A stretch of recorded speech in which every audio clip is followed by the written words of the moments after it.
Thank you. Thank you, Paul. Been my friend for a long time. But thank you for that introduction. That says it all. You can say very shortly, but I think there's nobody that's ever done more, certainly in the position of president, for our great police. And it's an honor to be with you. And please sit down. Let's go have a good time. And Paul, I want to thank you for nearly 4 decades of exceptional service in the line of duty. I'm thrilled to be here at the 126th annual conference of the International Association of Chiefs of Police, joined by thousands of amazing law enforcement leaders, people that I know, people that I love, people that I respect, who defend our communities, chase down criminals, and keep America safe. You don't hear it enough. You do an incredible job. The people of this country know it. And the people of this country love you. You don't hear that from these people back here, but they love you. You don't hear it from the fake news. The fake news doesn't like talking about that, but they love you. Every day of my presidency, I will be your greatest and most loyal champion. I have been, and I will continue to be. It was a tremendous weekend.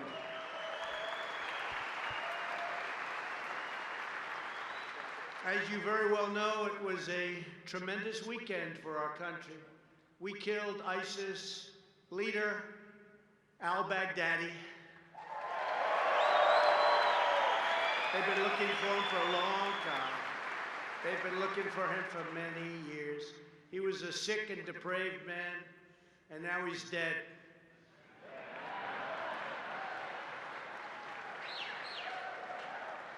He's dead. He's dead as a doornail.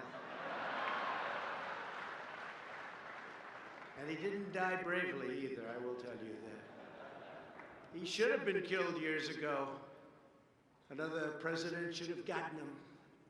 But to me, it was very important. I would say all the time they'd walk into my office, sir, we killed this leader at a low level, this leader. I said, I never heard of him. I want al-Baghdadi. That's the only one I know now. I want al-Baghdadi. Get him. And they got him.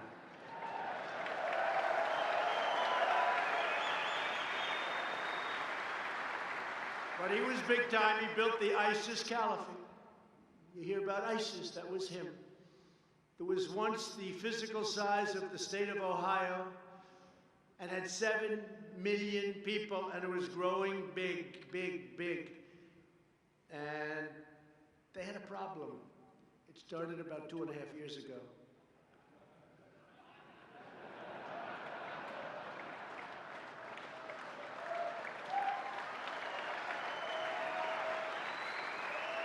And during my administration, we all together destroyed the caliphate 100%. Remember, I got it down to 97%.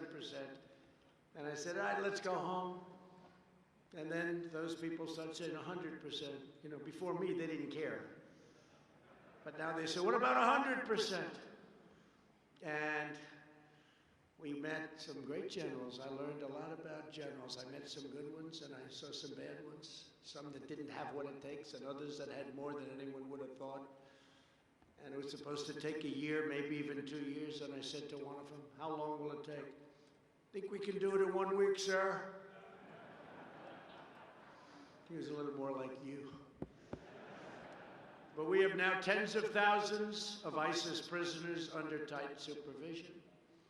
And now we want the countries in the region to police their own borders. We don't want to be a policeman in this case of 2 countries that haven't gotten along for centuries. But we're keeping the oil. Remember that. I've always said that. Keep the oil. We want to keep the oil. $45 million a month. Keep the oil. We've secured the oil. This morning, we are delighted to be joined by a lifelong friend of our brave police. Incredible guy, tough guy, and somebody with a tremendous heart also. But he is strong. He can take it. Attorney General William Barr. Where is William Barr?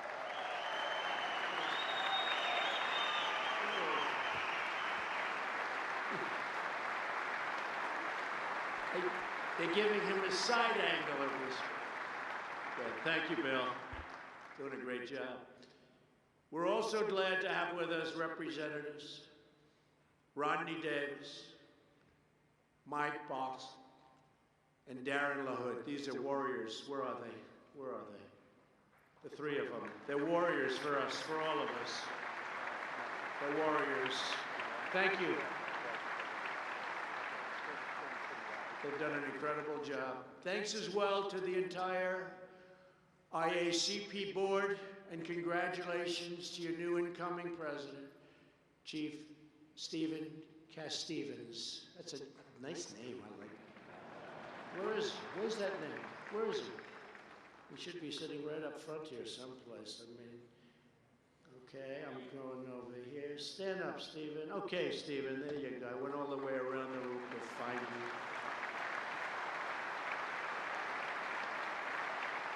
Thank you very much. Congratulations, incredible group. And I hear you're an incredible leader. Thank you very much. And thank you also to the international law enforcement partners who join us together. Our nations ensure the rule of law prevails in the entire civilized world. We work together.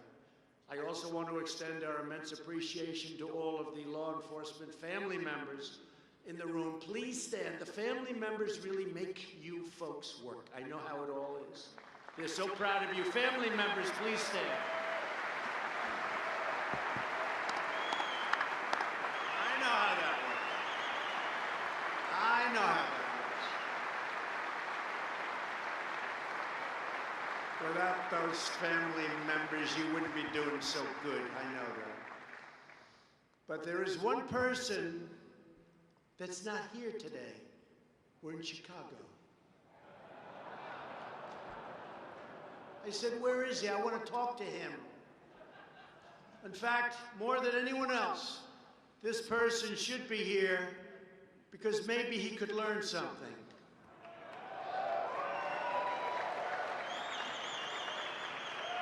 And that's the Superintendent of Chicago Police, Eddie Johnson. A few days ago, Johnson said, quote, "The values of the people of Chicago are more important than anything President Trump would have to say."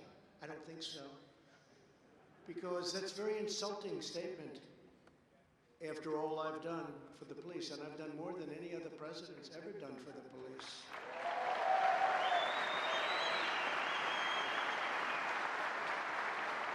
Over 100 years we can prove it, but probably from the beginning. And here's a man that could not bother to show up for a meeting of police chiefs, most respected people in the country, in his hometown, and with the President of the United States. And you know why? It's because he's not doing his job. Last year, 565 people were murdered in Chicago. Since Eddie Johnson has been police chief, more than 1,500 people have been murdered in Chicago, and 13,067 people have been shot.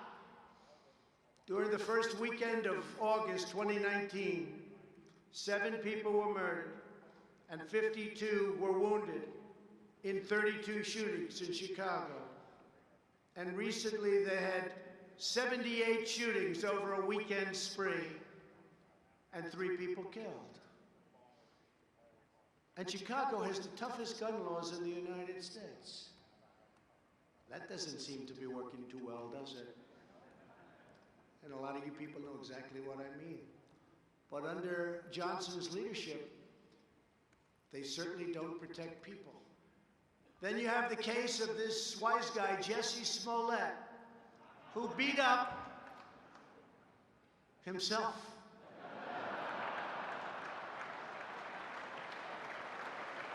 And he said MAGA country did it, MAGA country. Okay? He said MAGA, that's a hate crime. That's a hate crime. And it's a scam. It's a real big scam, just like the impeachment of your president is a scam.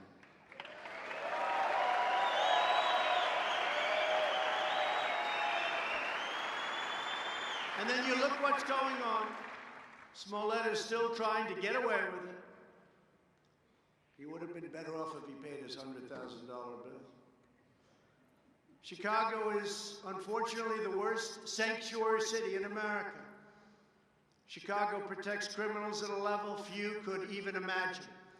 Last year in Cook County alone, ICE asked local law enforcement people to please, pretty please, we beg you, we'll do anything necessary to stop crime. We want to stop crime. Please detain 1,162 people, please. But in each case, the detainer was denied. And Eddie Johnson wants to talk about values.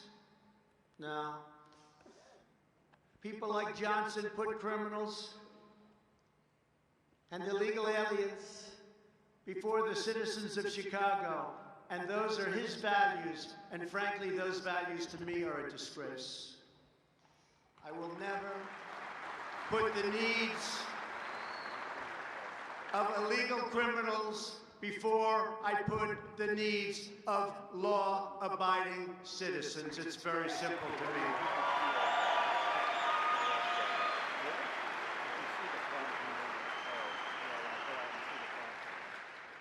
So when Eddie Johnson and many other people from lots of other regions and areas support sanctuary cities, it's really, in my opinion, a betrayal of their oath to the shield and a violation of his duty to serve and to protect the courageous police officers of Chicago. And I know some of them, and they're the most incredible people.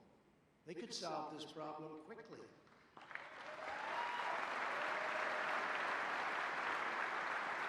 It's embarrassing to us as a nation. All over the world, they're talking about Chicago.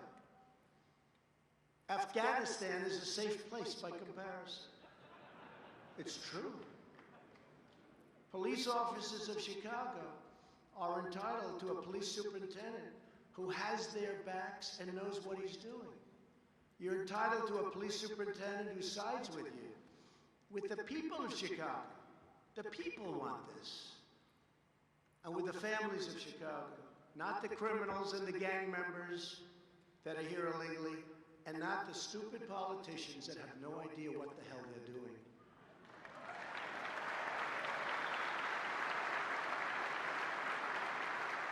But I'm going to tell you a quick story, because it happened right here, and I was very impressed with a certain person, whoever that person may be. I'm sure that we could find him.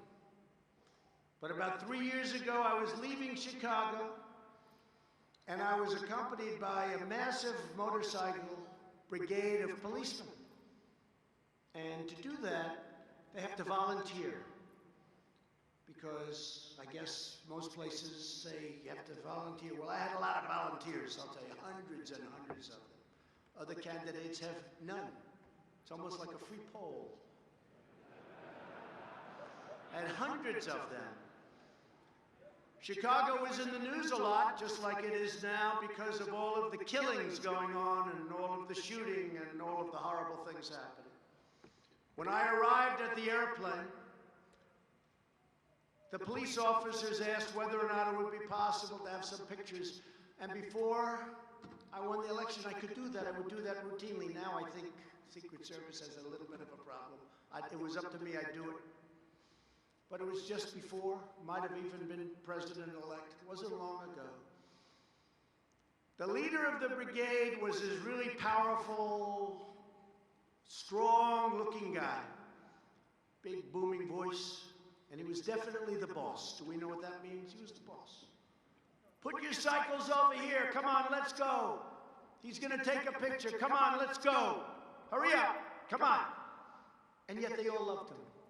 They love Vince Lombardi. They love Belichick, right? They love Coach Belichick. They love certain people. It's called respect. But he was very respectfully shouting at his men, and come on, let's go.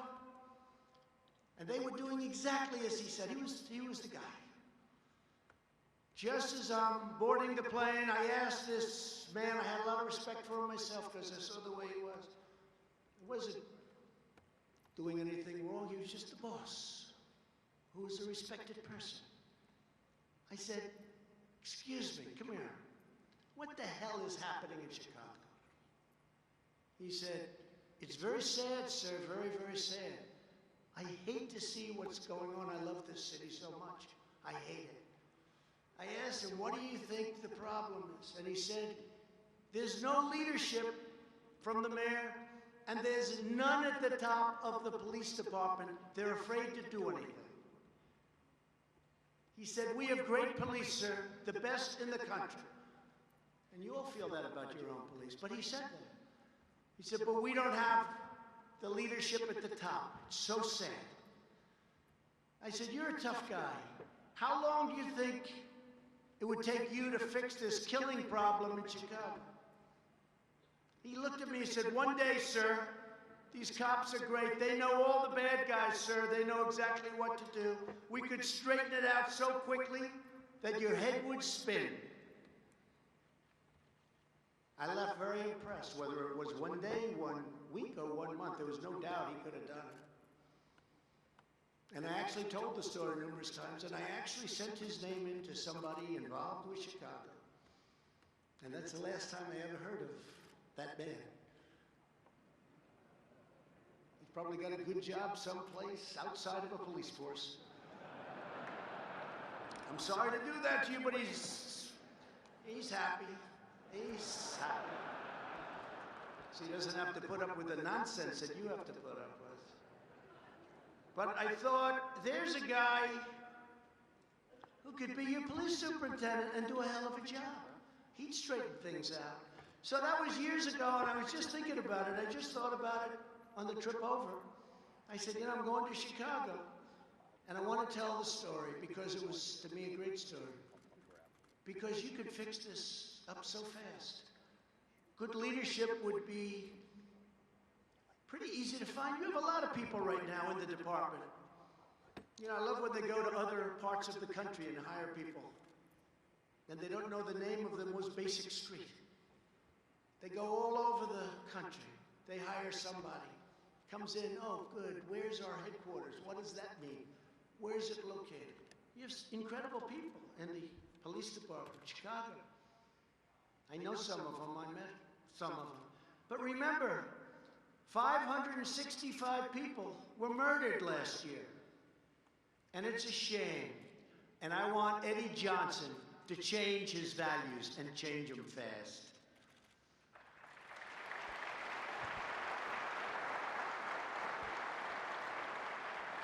Today, we're here to report on the outstanding progress we've made to combat violent crime and restore peace and safety to American cities. And most cities are setting records for good crime numbers.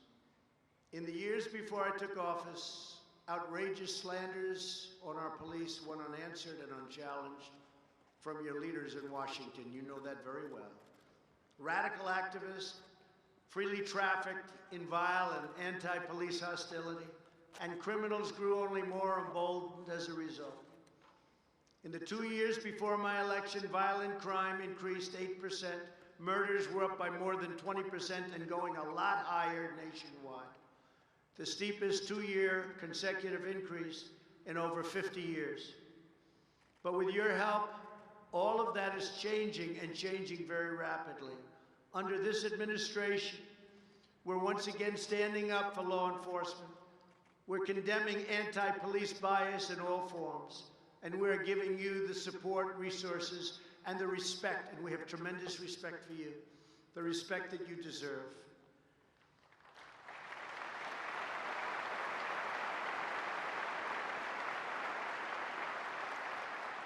Together, we have taken bold action to reverse the tide in violent crime. Over the last 2 years, the number of murders in America and America's major cities has dropped, unlike here, by more than 10%. And if we ever took the Chicago numbers out of our total numbers, the numbers would be incredible. And they already are, even including Chicago. The nationwide violent crime rate has declined for 2 consecutive years. During the same time, the number of burglaries was reduced by over, think of this, 250,000. So 250,000 less burglaries, big number. Now it also helps that we have the strongest economy in the history of our country. That probably helps. Take a little credit for that. And it was just announced as I was getting off the plane that the S&P has hit an all-time high, the highest in the history of our country. And that's not for rich people, that's for everybody. That's for your 401ks. Think of that. And I have, again, a great love for the police. And in New York, I was there not so long ago. And this was before it went as high as it is now. And this policeman, I like to shake hands after an event. Not that I like to, I do it because I respect policemen. And they want to shake my hand. And fire marshals, people in different stadiums. But I was at an event in New York and came out, I was shaking hands, and this one policeman said, "Sir, I want to thank you." Why? My 401k is through the roof, and for the first time in my life, my wife thinks I'm a financial genius. It's true. Said he was up now 72%. I said, "That's not bad." He said, "She always thought I was incompetent financially. But you have made me into a genius, sir." He hugged me. He actually wanted to kiss me. I said, "No, thank you, but you can." Not my deal, but that's okay. But he was great. And it gave me an idea. I mean, you know, this is about 401ks. Many of you have 401ks.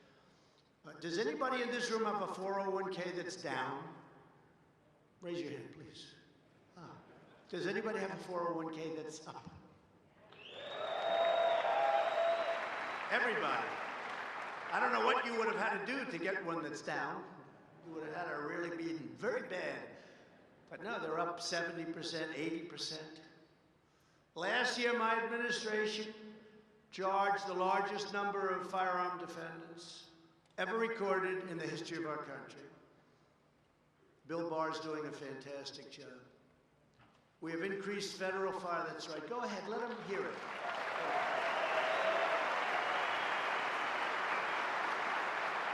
And I say let him hear it because he hears from the fake news back there all the time. They want to silence everyone, you know, except for their very strange opinions. If we went with that, you wouldn't have a country very long.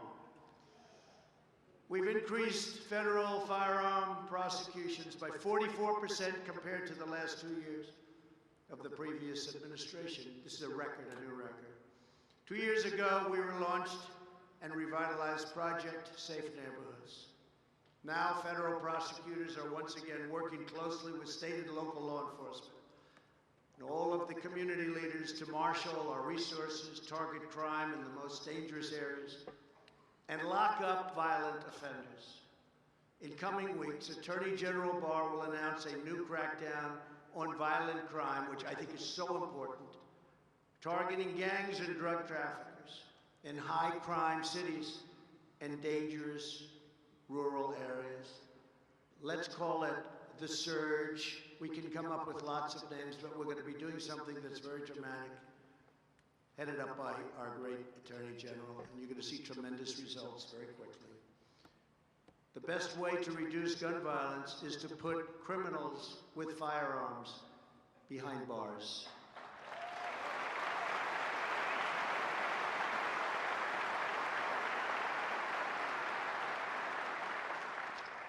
And just so you understand, because I think there is no stronger protector than me, we will always protect our Second Amendment.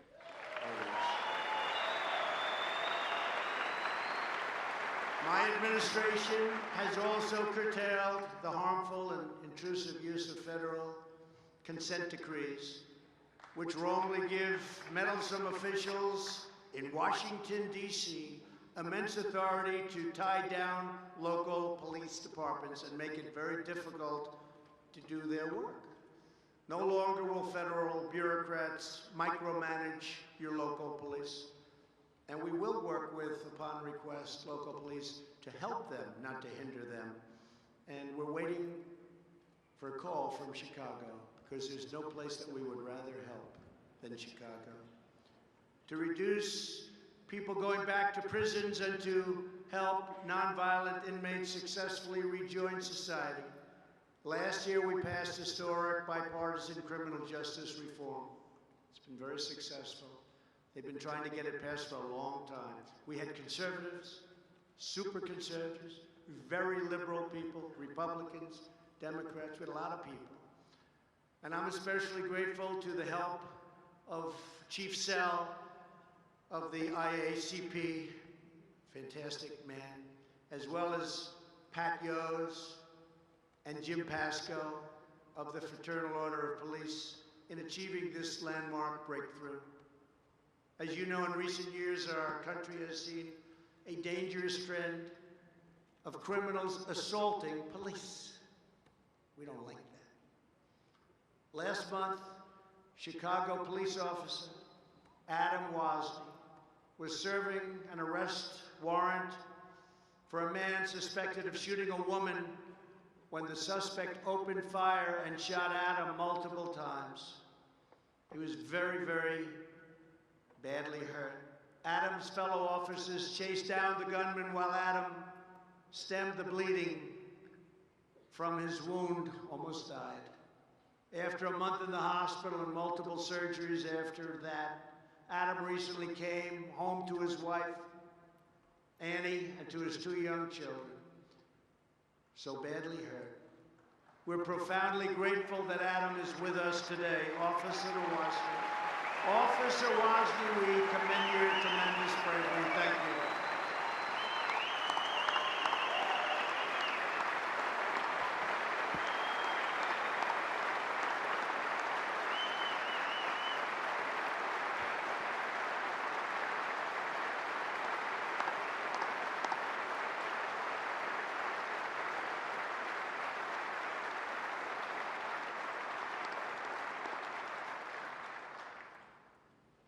Thank you, Adam. You look good to me.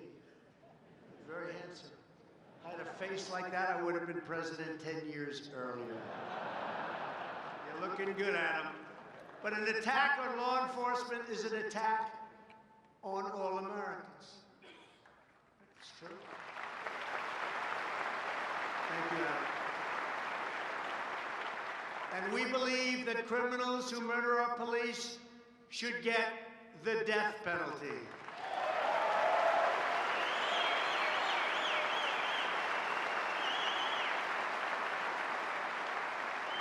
To help keep you safe, I've made $600 million worth of surplus military equipment available to local law enforcement. If you remember, the previous administration didn't want to do that. Nobody knew why. Sitting in warehouses, getting older and dustier. And we pay a lot of rent to a lot of landlords all over the country. So someday I said, you'll explain. Actually, I do know why. Because they didn't want to make you look so tough. They didn't want to make you look like you're a threat. I said, that's okay. We want to protect our police. And we made it available. And we provided nearly $29 million to train more than 80,000 police officers.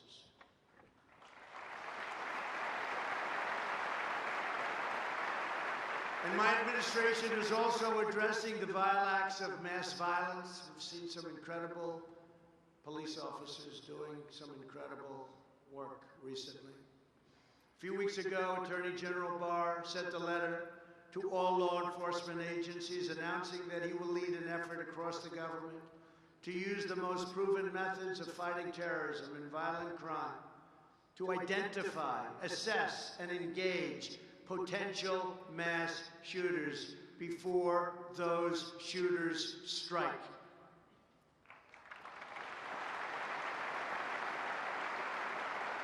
And last month, I was profoundly honored to award the Medal of Valor to the 6 police officers who brought down the mass shooter in Dayton, Ohio, in 29 seconds. I don't know how many people saw that, but I thought it was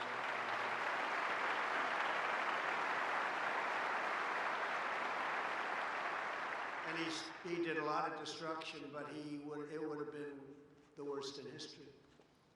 29, I'll never forget the scene. They showed 4 of them going down the street. There were 6 altogether, but it was on tape. And those guns, and this is boom, boom, boom, and they were out there perfect, everything, boom. There was no fear. There was no anything. They reacted. And it's hard to figure, you know, a lot of times you'll see something, it's a surreal experience by the time they get it together. They were shooting so fast, 29 seconds, he was dead. And he was going in for a lot of shooting, a lot of killing. They were incredible. So they came to the White House and they got the Medal of Valor. It's a great honor. They were fantastic. Dayton, Ohio. And today we're grateful to be joined by Dayton Police Chief Richard Beal and Assistant Chief Matt Carper. And we commend your department's sterling professionalism. And that's a great state you're in, Ohio. We love Ohio. And what you did in Dayton and the way those police officers acted, and so quickly. Gentlemen, please stand. Please.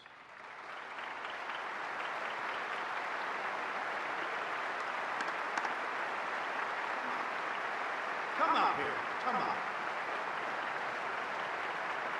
Come on up here.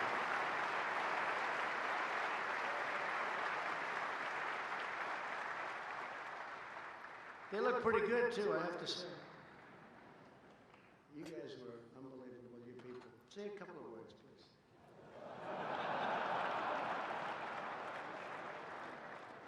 Well, thank you, Mr. President, and also to Attorney General Barr for the recognition of our police officers.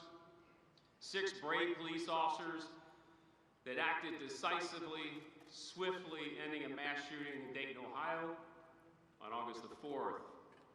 They represent the highest of ideals and performance of our profession. We are deeply proud of them. I have with me Lieutenant Colonel Matt Carper.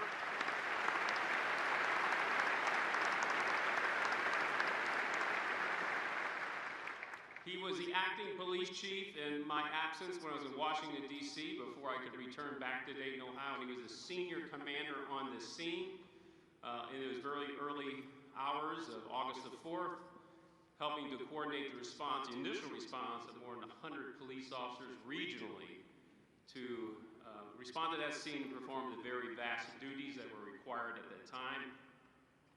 I am deeply grateful to him and his leadership. The Dayton community is grateful for his leadership and for all of those dedicated law enforcement personnel that responded in the early morning hours to do that very duty that they're required to do and do in such a professional manner.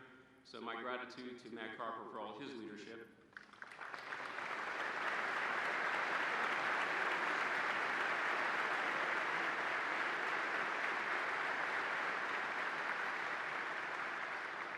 Great job. Today I'm proud to announce another historic action that we're taking to reduce violence in America. In a few moments, I will be signing an executive order to establish a new commission on law enforcement and the administration of justice. I've been trying to get this for a long time.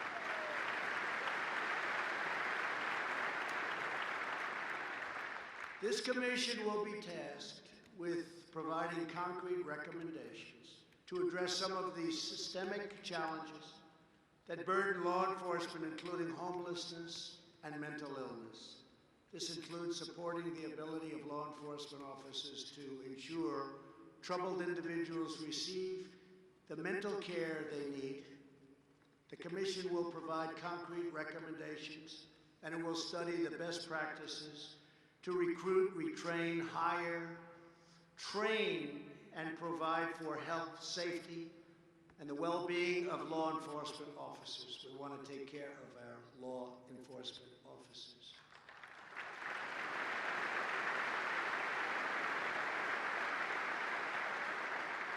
After the Commission issues its recommendations next year, and they'll have them soon, because most of them know many of the answers before they begin. You understand that. We will begin implementing its best ideas immediately. It will take place immediately. Since I took office, we have harnessed the entire federal government to combat the drug addiction epidemic. And last year, drug overdose deaths fell for the first time in nearly 31 years. It's great.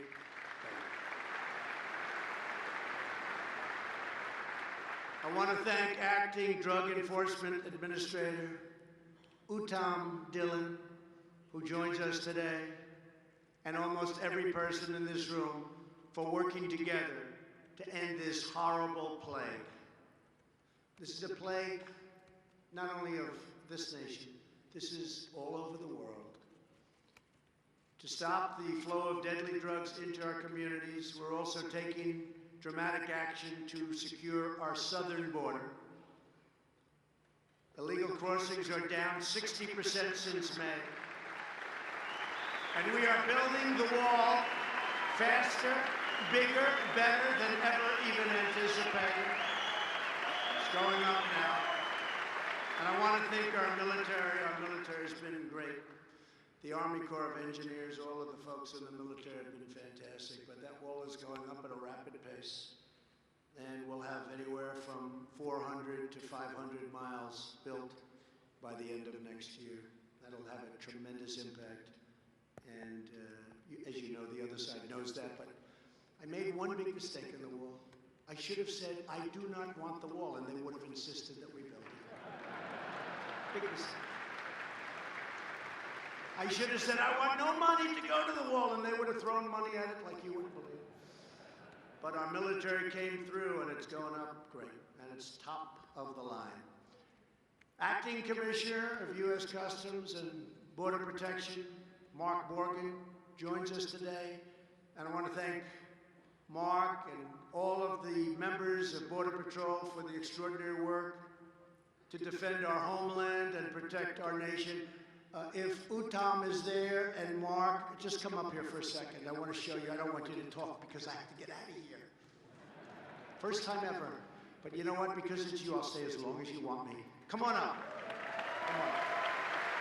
Come on up. Two great people.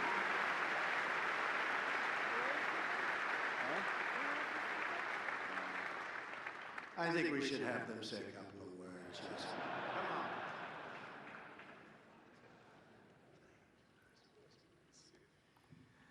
Mr. President, on behalf of the brave men and women of the Drug Enforcement Administration, who I am privileged to lead, thank you for your constant and incredible support of our mission, and thank you for your support of all of law enforcement. Thank you, sir. And soon, Uttam will not be acting. By the way, he's done a great job. So he doesn't know this yet, but soon you will not be acting. Congratulations. Mark? So first of all, I just want to foot stomp that we will be building 450 miles of big, beautiful wall by the end of 2020. With every mile of wall that's being built, I promise you, it's not just the cities and towns on the border. I always say every town, every city, every state is a border town, a border city, and a border state. With every mile of wall that's being built, we are all safer because of it. Thank you, Mr. President. And just real quickly, I'd like to say that the Officer of the Year, Agent Morales, and all the other nominees, I think that they embody the law enforcement spirit. They represent who we are as a profession and what we stand for. That we get up every single day doing something greater than ourselves. And thank you to IACP and your leadership for everything that you do. And thank you to you, the leaders of law enforcement, for supporting and doing what you do best, supporting the men and women who get up every single day, put the badge on their chest, and safeguard this country. Thank you for what you do.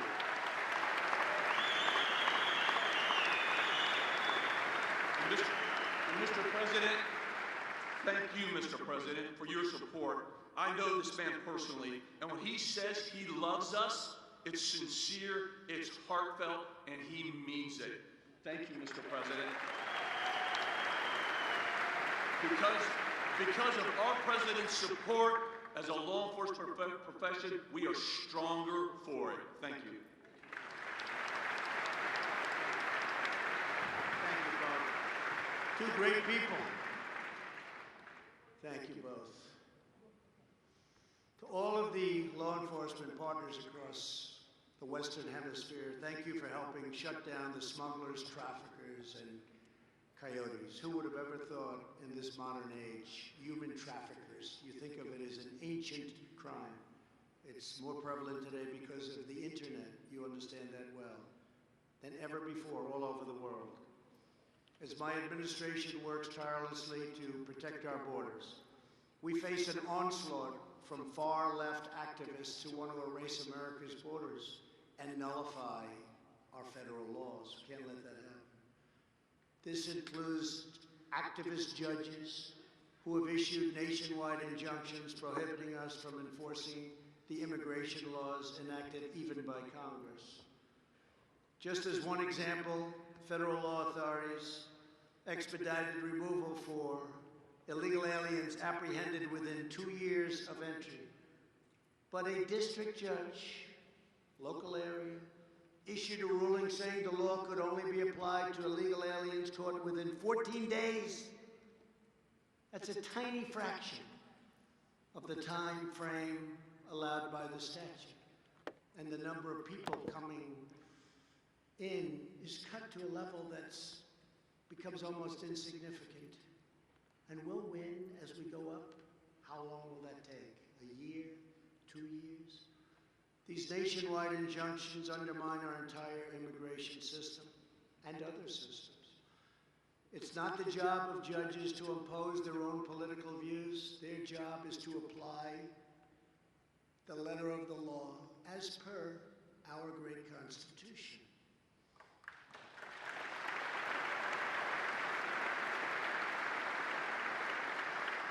That is why I have already had appointed and approved 158 brand new federal judges and Court of Appeals judges who are committed to upholding the laws and the Constitution as written.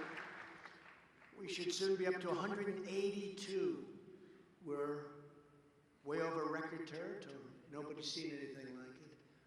I want to thank you, President Obama, for giving me 142 open judges. How you allowed that to happen is beyond me. It's beyond me. Thank you, President Obama, very much. Everybody in this room thanks you. We'll have 182 very shortly.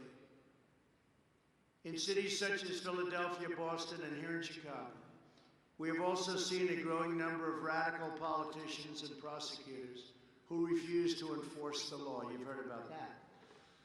For example, local prosecutors have declared that they will not charge certain offenders, including many theft and drug crime offenders. They just won't charge them.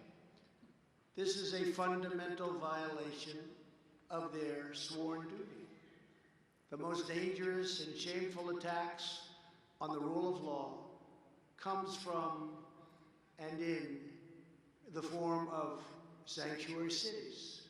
Sanctuary cities order jails and prisons to release criminal aliens, people that have committed the worst crimes, directly back onto the city streets, instead of safely turning them over to federal immigration authorities and ICE so they can be incarcerated or tried, or what I like to do best is get them the hell out of our country and bring them home. Let them take care of them.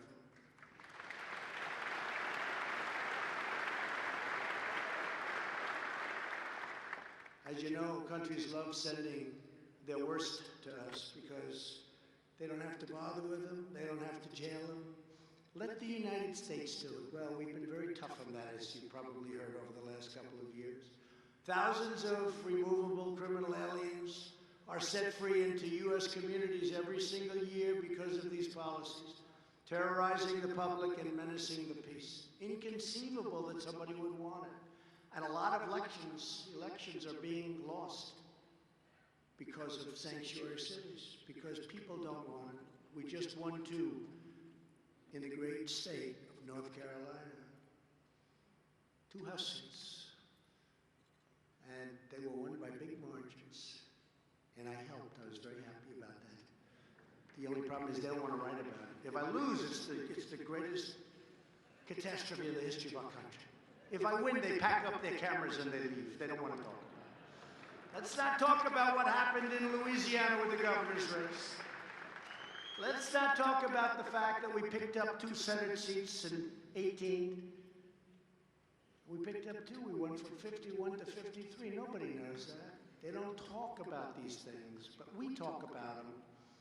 And hopefully we talk loudly enough so people understand what's going on and how well we're doing. Last year alone, here in Illinois, local officials blocked ICE detainees for illegal aliens responsible for hundreds of offenses, including homicide, trafficking deadly drugs, trafficking humans, robbery, and sexual assault.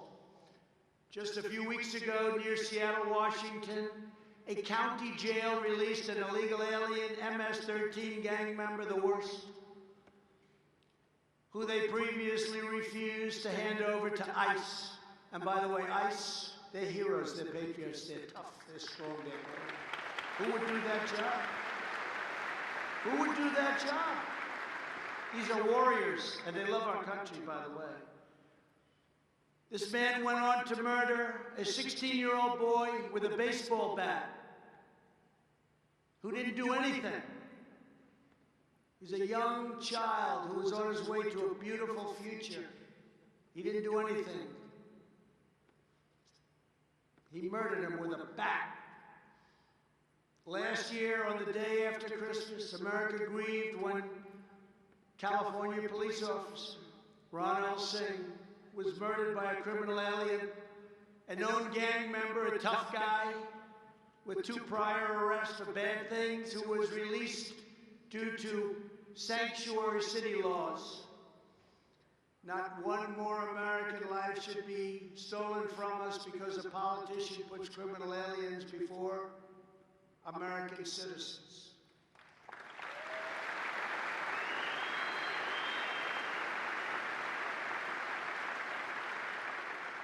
So they want open borders. Everybody come in. Come on in.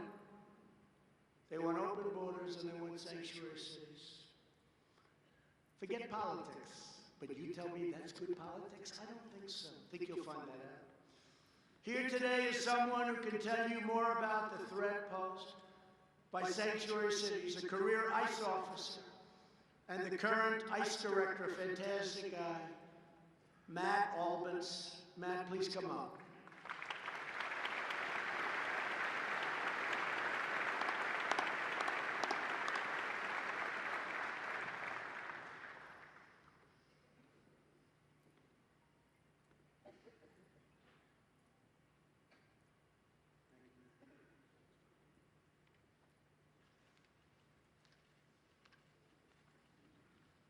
Thank you, Mr. President, for giving me this opportunity to address our partners in law enforcement. I would note the remarks I'm about to make are the same I would have made 2 years ago, 4 years ago, and 6 years ago. Our country, and every community within it, is safer when law enforcement at all levels cooperates. There is significant human cost to sanctuary laws and policies, which ban local law enforcement agencies from working with ICE, to include even the simple sharing of information about criminals in their custody. Laws and politics like these make us less safe. It's plain and simple. It's past time to put aside the political rhetoric and listen to the facts. And the fact is, people are being hurt and victimized every day because of jurisdictions that refuse to cooperate with ICE. As law enforcement professionals, it is frustrating to see senseless acts of violence and other criminal activity happen in our communities. Knowing that ICE could have prevented them with just a little cooperation, and the type of cooperation we seek is simple. We don't ask any law enforcement agency to enforce federal immigration law. We merely ask law enforcement agencies to honor ICE detainers, which until recently, most agencies did for over half a century. Hold that person for a brief period of time, notify us when they're getting ready to release, and turn them over to us in the safe confines of your detention facility. Our detainers are issued based on probable cause, the exact same standard that every law enforcement agency in the U.S. here operates under. And the fact is that 70% of the civil arrests that ICE makes are at local jails and state prisons across the country. But we used to make more before sanctuary laws or policies prevented us from doing so, leaving us with no choice but to expend significant additional resources to locate and arrest criminal aliens and other immigration violators in the community. It's less effective, it's more disruptive, and it makes us less safe. There will be criminals we don't find, and often when we do, it's after they've been arrested for another subsequent criminal violation. These are preventable crimes, and even more importantly, preventable victims. How many billions of dollars has law enforcement spent on crime protection and crime prevention? You want to prevent crime? Help us get the criminals out of your communities.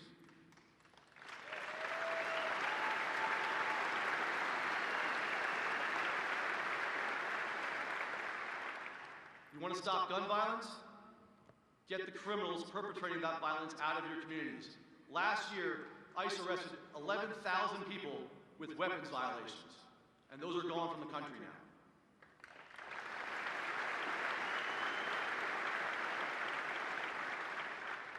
Last year, we made more than 105,000 criminal alien arrests and removed more than 145,000 criminal aliens, to include nearly 6,000 gang members. This year, ICE's Homeland Security Investigations, with whom many of you work side by side, and we appreciate that partnership and cooperation, made nearly 37,000 criminal arrests, another record year. They seized more than 11,000 pounds of opioids, seized more than $624 million in illegal proceeds of crime, and rescued over 1,400 victims of human trafficking and exploitation.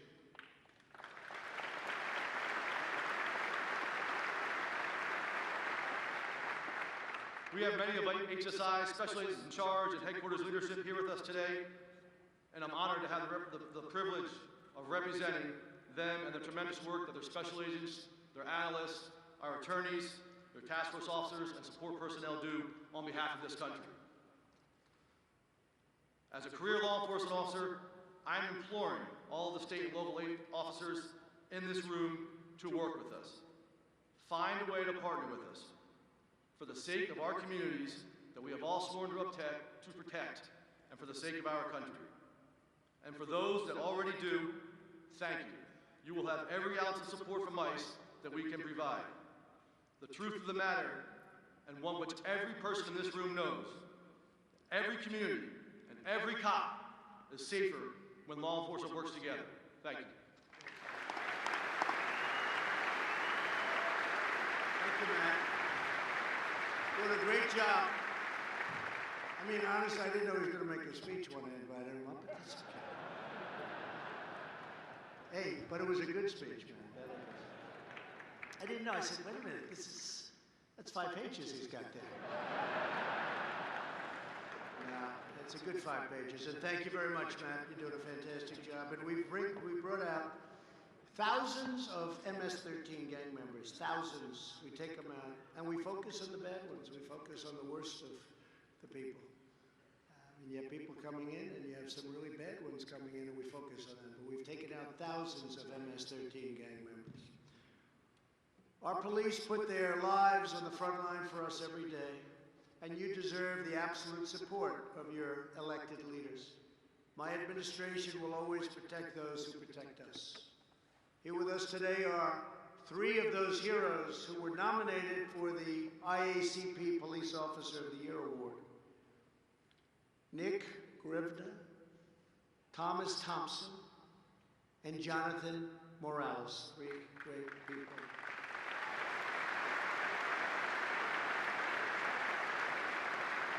When Minnesota, I just left Minnesota, what a great place. When Minnesota officer Nick Grivna responded to an active hostage situation, he found the killer holding a knife to the victim and putting himself in grave danger for very specific reasons, he decided to fire a single shot and took out the murderer. He's received tremendous praise, and it was a very brave thing to do. Very specific reason. Officer Grivner, please come forward. Please come up. Thank you. Say a few words. Thank you.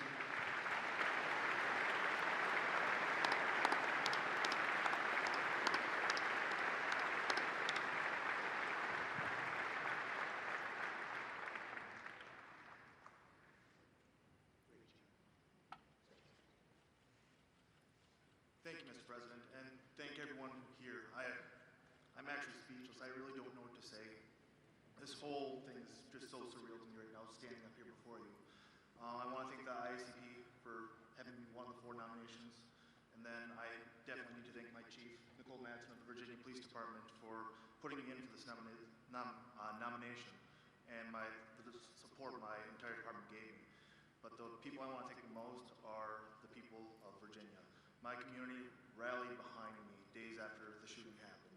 They took the social media by storm. They stopped in at the PD. They called me and showed their love and support for our police department. And I'm very humbled and honored to be working for this department and in a community that supports their police department that much. Thank you, guys.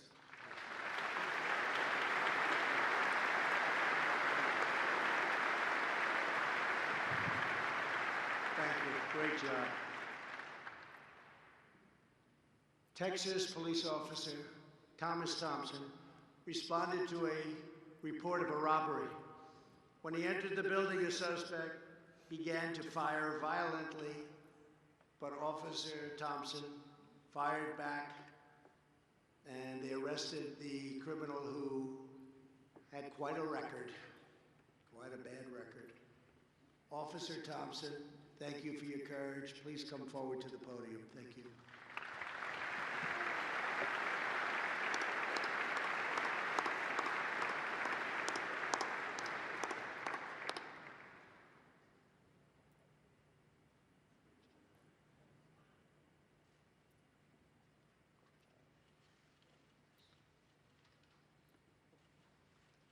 I feel incredibly honored to be here and to be recognized for what is essentially just a story of me just doing my job. The President's right, there's literally hundreds of thousands of law enforcement men and women in this country who are ready and willing to win the moment when the time comes. I feel very honored to be here because I want a moment. Mr. President, thank you for your support of law enforcement, especially in this day and age. That's no small thing. It matters, so thank you. Thank you to the Lubbock.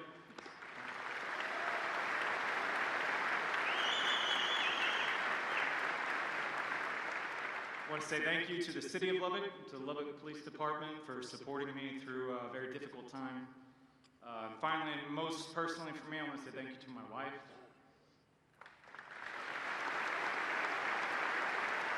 You're my rock and you're my best friend. I love you. Thank you.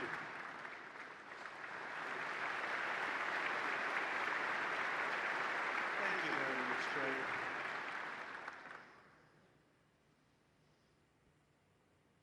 Finally, we are very proud to have with us the hero who was just recently announced as the 2019 Officer of the Year, Border Patrol Agent Jonathan Morales.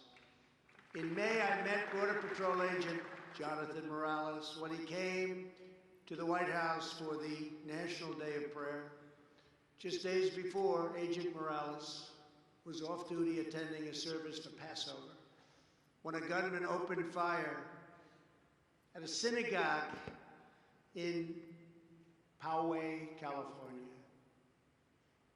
You all read about it. It was terrible. Without hesitation, Agent Morales raced towards the shooter and began firing back, driving the gunman away from civilians. Agent Morales' swift and selfless action helped save many, many lives. That was terrible. I just want to say it's great to meet you a second time, Agent Morales, and your courage and strength is really appreciated and so respected by the entire nation. Would you please come forward?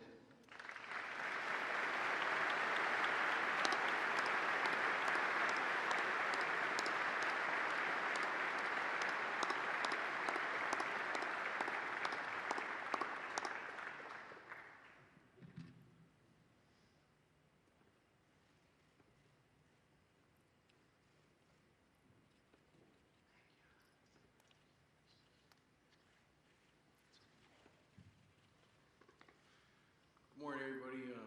Thank you, Mr. President, also for being here with us. You are our biggest supporter in Border Patrol. And we all know in this day we need all the support and help we can, so our agency really appreciates what you do. Thank you also, Commissioner Morgan, my Chief, Ms. Chavez, El Centro Sector, represent us also, and you guys are responsible for giving us the training and tools that we need each day to complete our mission out there of immigration enforcement. And most of these times, these legal criminals, we are the ones they first see when they enter our country. When I have the green uniform on, this is who they will encounter. Just a little recap of that tragic day. We're sitting in our Chabad house of prayer. We were attacked. But at that moment, I made a split-second decision. I was off duty, I was on annual leave, enjoying my time off. But I wasn't off duty as an officer, as an agent, sworn to protect my community, protect my people. And I immediately went into action, and I did what I could to save as many people possible. And this terrorist who attacked us ran away like a coward, didn't even bother to challenge me or engage me and return fire. I'm grateful to Hashem and also on behalf of Rabbi Goldstein and the Chabad Akawi community that they thank you also for your support and love for our community also. So thank you. And all my fellow officers out there, always be safe. Remember, can't be complacent even on our off duty, because that's when it always happens, when we least expect it.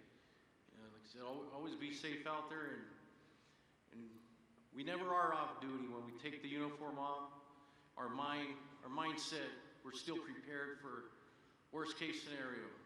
Thank you all.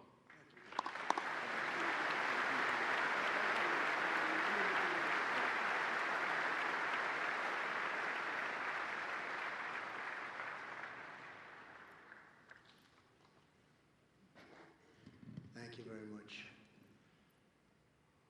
He's in much better shape right now than he was the last time. And in a very short period of time, he's going to be perfecto. Thank you very much. Great bravery. That was a big deal. Each one of these heroes represent the selfless service of more than 685,000 law enforcement officers all across our country. Every day, Americans get up and go to work. Our children go safely to school, and our families sleep soundly at night because the people in this room stand guard. You risk your lives, and you save countless others. And I've always heard you risk your lives for, in many cases, people you don't know, people you've never met. It's an incredible thing. And I have to say, in concluding, you have no idea how much the people of this country love you and respect you.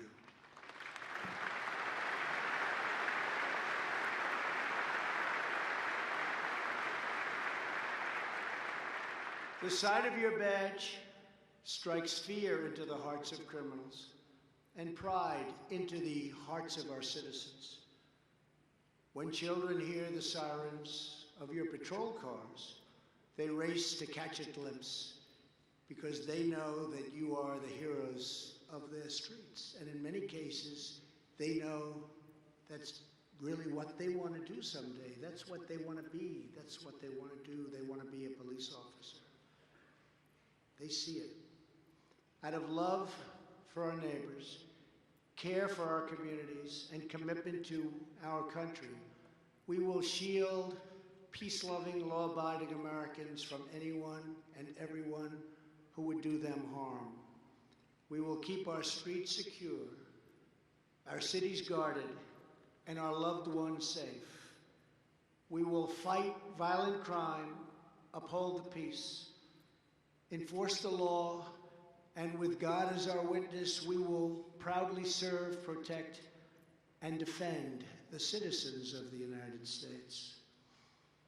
To all of the terrific law enforcement officers here today, thank you for your unwavering courage and your unbreakable devotion. Today and every day, I vow to stand proudly, loyally, and faithfully with the incredible men and women in blue. Now I would like to invite the Attorney General of the United States and the IACP and FOP leadership to join me on stage while I sign our new Commission on Law Enforcement. God bless you, and God bless our great law enforcement, our police officers. God bless our military, and God bless America. Thank you all very much. Thank you.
Ladies and gentlemen, please remain in your seats as the President departs.